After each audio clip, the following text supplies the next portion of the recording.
ગુજરાતમાં હાલ ઇબોલા વાયરસનો એક પણ કેસ નોંધાયો નથી, છતાં દક્ષિણ આફ્રિકાના કેટલાક દેશોમાં કેસો સામે આવતા રાજ્ય સરકાર અને આરોગ્ય વિભાગ સતર્ક બન્યા છે. ગાંધીનગર ખાતે આરોગ્ય રાજ્યમંત્રી પ્રફુલભાઈ પાનસેરિયાની અધ્યક્ષતામાં યોજાયેલી બેઠકમાં રાજ્યની તૈયારીઓની સમીક્ષા કરવામાં આવી. અમદાવાદ આંતરરાષ્ટ્રીય એરપોર્ટ પર યુગાન્ડા, કોંગો અને સાઉથ સુદાનથી આવતા મુસાફરોનું સઘન સ્ક્રીનિંગ શરૂ કરવામાં આવ્યું છે. મહત્વનું છે કે Ahmedabad civil hospital, Surat civil hospital અને એસવીપી હોસ્પિટલ ખાતે ખાસ આઇસોલેશન અને સારવારની વ્યવસ્થા ઊભી કરવામાં આવી છે. આરોગ્ય વિભાગે સ્પષ્ટ કર્યું છે કે ગુજરાત કે ભારતમાં હાલ ઇબોલાનો એક પણ કેસ નથી અને નાગરિકોએ ગભરાવાની જરૂર નથી.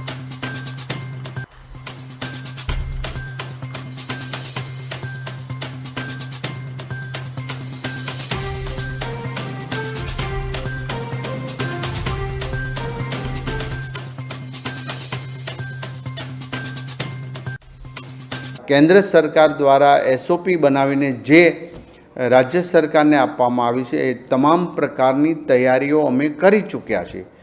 એક પણ કેસ ન હોવાથી કોઈએ ગભરાવાની જરૂર નથી.